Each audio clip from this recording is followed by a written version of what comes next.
Welcome, everyone, to the Apex Sunday podcast hosted by myself, Robert Sterling Ross, and John Jill Dowsett. You find that amusing, John? Absolutely. And to speak to the Google algorithm, please like, subscribe, and share if you like the video. And John, anything about the 2021 US Grand Prix to start with that you'd like to discuss before we get into qualifying in the race? It was, no. There's really much to say. The only thing that really bothered me, and there seems to be a lot of discussion right now, is about the bringing back the grid girls. Right. And I think it was the Dallas Cowboy cheerleaders that spawned that. Right. And there are all kinds of people that think it would be a wonderful idea to bring the grid girls back. Right. They're not girls, they're women. Yep. And it just promotes misogyny and takes us back 40 years. And it just really bothered me. But yeah, and a few years ago they had the grid boys and girls, but that didn't work out very well either, did it? Right. So, right. Yeah. Yes. All right. So before we talk about qualifying, let me read a quote from David Croft, one of the Sky commentators or screamers, depending on how you want to say. He ended the race with, "This has been an engrossing Grand Prix." And my response to that is absolutely not. So let's go into qualifying.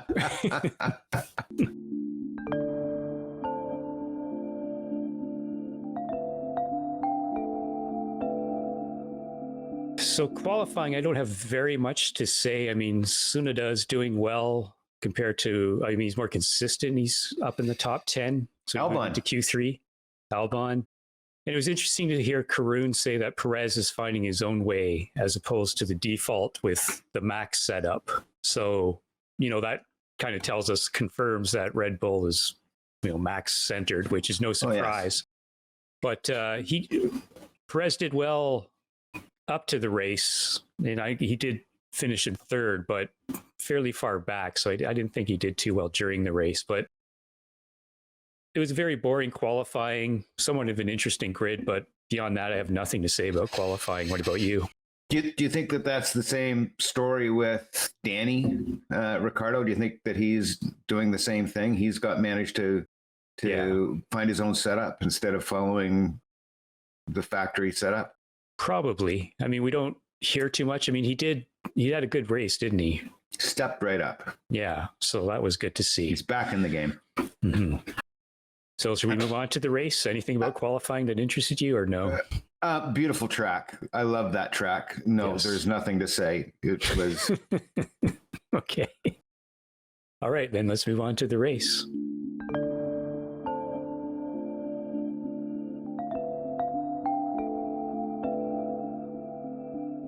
The parade. All right. Yeah. The race for me, I mean, the start was somewhat interesting with Max doing his crowding to Lewis. I mean, that was close to Schumacher level, but he didn't take him off. So race started somewhat okay. There was a few good racing bits at the beginning. We had our Canadian boys run into each other. And I guess the story of the race was the undercut strategy, and basically sort of, is the guy who pits later, mainly Lewis, going to be able to catch up at the end of the race, and will he get into the dirty air? So same kind of story. Kind of got interesting towards the end, but I never really believed that Lewis would actually capture and pass Max. I was hoping he could. I left that race thinking that it was a fantastic snooze fest. Yep. Beautiful track, boring beyond belief. Yeah. In as far as a race goes, and yet, when I reached out to the boys and some of the people that follow us to say, what's your take on this? Yeah. And I didn't want to feed into it that I really thought it was a snooze fest. Mm-hmm. It was interesting what came back. Right. That Pete McMurtry came back and said it was a great race. It was great watching these guys ply their craft. Mm-hmm. And yeah, they drove brilliantly. but there was no excitement. And I got that from the general consensus from the people I talked to said it was a good race. And meanwhile, I can rate it right now at 0.65. Right. I can almost get to a 1 out of 5 on that one. Yeah. I give it a 2. I'm going to say. Yeah, it was sort of all my life when I've been a fan of racing. As you know, with different sports, we all like different things, different books, different movies, different music, and so forth. So even amongst friends, right? So, I think you're like a Yes guy, right? You love Yes, that band? Love Yes. And I've just never been able to get into them. I recognize their musicianship, but beyond that, don't do anything for me. So with racing, it's kind of the same thing. And, like, so they're just going around in circles, or okay, figure of 8, I get, and sort of thing like that. But this would have been a stellar sort of example of what people find racing boring, because nothing really happened, not much. So the only saving grace is this has brought up a lot of conversation about the coverage, a lot of conversation about the people behind it, and you know what? I think that's another thing that hauls in so many spectators, because it really is a spectacular show that they put on with all of the guys in the back. Yes, from Mini Brundle to Old Brundle, Martin Bungle, as they used to call him. Down to all the new young guys that are up there giving us the inside scoop, as well as Jensen. And I think the coverage is absolutely wonderful. And Karun, that's what keeps us going. I like Karun pointing out that thing about Perez and so forth. And just calm Crofty down. I'm not saying to get rid of him or anything, just relax a little bit. Well, he's definitely passionate about the sport, and he's been involved with it a long time. Absolutely. I reached out and posted something on one of the F1 Facebook pages that I follow and said, am I the only one that mutes the start because I can't handle listening to the wailing of Crofty? Right. And it was interesting. It was 50-50. 50% of the people are saying, that's why I got involved in Formula One. I love it. They probably didn't know Murray Walker. Yeah. It is quite astounding. We can, 5 of us can watch the exact same thing and have a very, very different opinion about it. So, I like, I'm sure he's a nice guy and so forth, but yeah, the yelling and screaming, it just gets to me after a while. Mm-hmm. Other than that, I noticed that they put a Yuki Tsunoda's name above him on track and tracked him going through the S's. Yes. So that was kind of like a video game type of effect. But boring race. I gave it a 2. You give it a, what did you say, a 1 point something? No, 0.65. 0.65, right? Yeah. What about your driver of the race? That's a really tough one, because there are all kinds of choices in there that are kind of surprising. I'll tell you mine. It's Max. I thought he did a great job of winning the race, handling the tires, handling his pace, controlling his pace, and so forth. I mean, he's a little salty during practice, calling Lewis an idiot and so forth. But, he's just such a great driver. Like, he is, the new focus of Formula One, if the other drivers don't get good cars and so forth and challenge him in the future. But what about you? Do you have a driver of the race? I think it's Yuki. Yuki, yeah. And but it's not just the race; it's the whole thing. Him, the whole weekend. Him taking on a coach and completely pulling it all together. Yeah, and really nice to see him performing. Yeah. So and there was really not a lot to watch. There were a lot of good performances, but how much passing was there? How much dicing was there? I mean, there's that sort of Alonso stuff and that little debate. I mean, I thought when he pushed Kimi off, I thought it was interesting that back in Styria or Austria, that would have gotten Alonso a penalty, and Alonso wanted Kimi to have a penalty, and then Alonso got a penalty later for but beyond that, yeah, it was just boring race, and I thought Ricciardo did very well, but I think that's maybe the highlight for me, what you just talked about, to watch Kimi and Fern together wheel to wheel, and former teammates. Yeah, not only former teammates, but two former great front runners, two former great. I'm having a problem with my words today. Two champions. Yeah, and both drove both for McLaren and Ferrari in their careers, and both have lots of experience in different series as well. Yeah. Heard that Bottas and Hakkinen are getting together for some rally driving. I think isn't it Race of Champions? Yes. Yeah. So that's pretty nice. And well, let's move on to the news. Let's do that.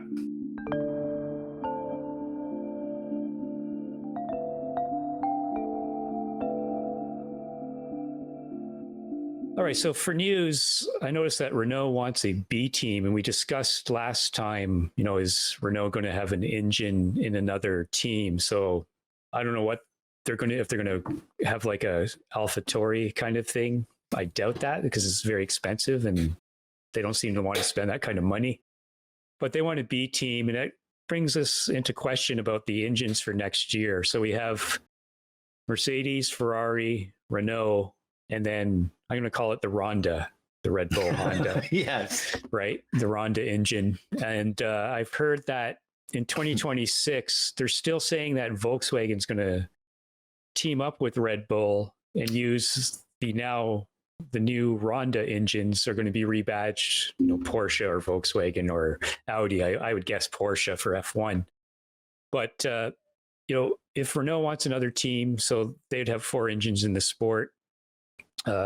We'll see what happens, but maybe we'll just have 4 in 2026. I mean, no one's going to come in before that time. And if Rhonda becomes Porsche, then we'll still have 4. But we'll see. We'll see what happens.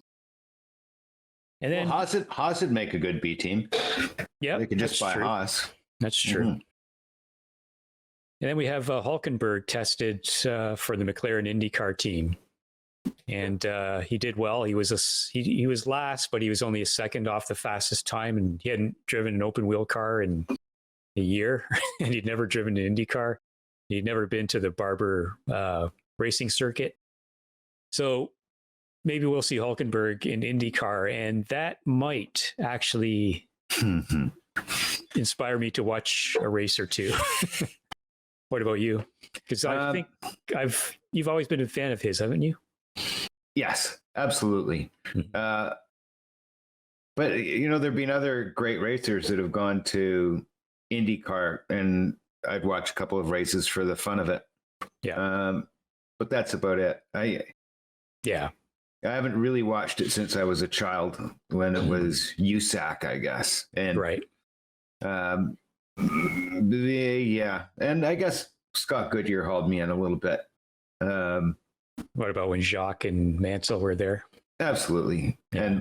And absolutely. I remember when Mansell went over and I saw the circuits for the first time, or a couple of them. I thought, why are they racing in some guy's back field or something? Even Laguna Seca, which is loved by so many. I'm not a fan of that. I'm not fond of that circuit. Really. I am. Yeah. I am. And in hindsight, I don't know. It's not as tough as it looks. It was on one of my tracks to conquer. Right.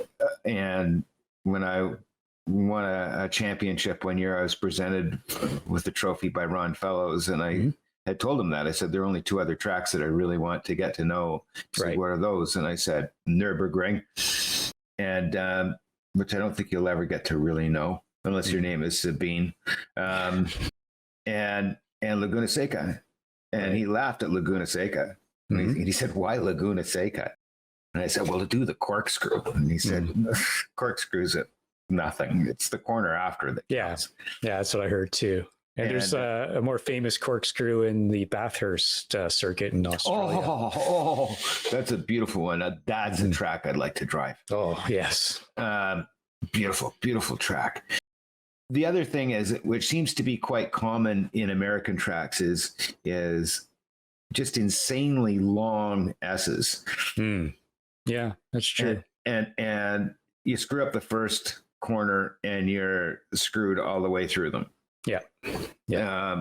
But that seems to be pretty common. They have more than the European tracks. And speaking of IndyCar, I've heard more talk of Colton Herta being the F1 American dream of liberty. And I know last week you talked about, experiencing the courses in Europe, driving them, coming up through that system. And although I think it's possible the US driver could do well without going through that, they'd have to be pretty extraordinary. Michael Andretti is saying that the Europeans never treat American drivers fairly, but I don't think that's really true. I mean, sure, there's a little bit of, we're better than IndyCar, better than the Americans here and there, but professional teams, they'll evaluate you based on your abilities. And Michael got to drive in F1. He didn't do too well, and that's why he didn't last. As you brought up before, it's really simple, and it's a lot more than driving skill. It's also attitude. Yeah. And yes, you have to have the belief that you're the best, or you're not going to go anywhere. But you also have to be humble enough to listen to the team. Yes. And who was the last big American? I guess it was Scott Speed, maybe. I can't remember who the last big American was. Dan Gurney? No. Scott Speed was around. But yeah, I mean, big, but he didn't really score many points, right? No. I mean, he wasn't in a great team, but no. Yeah.